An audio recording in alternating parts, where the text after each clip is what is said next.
Perfect sa malamig na weather, arroz caldo. Ayan, nagpakulo na ako ng chicken breast at shredded na din at ready na ang ating mga ingredients. So, magkisa lang tayo. Unahin lang ating mantika, onions, halu-haluin lang. Isunod na natin ang ating garlic, then mekos-mekos ulit, and then ang ating luya. Halu-haluin lang.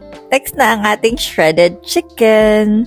Yung chicken broth kanina na itinabi natin, ilagay na rin at magpakulo na rin tayo ng egg. Lagay na natin ang magic sarap, ang chicken broth. Diba, galing pang Pinas yung mga yan. Lagay natin ang ating rice. Siyempre, hinaluan ko na din ng malagkit. Pepper, salt.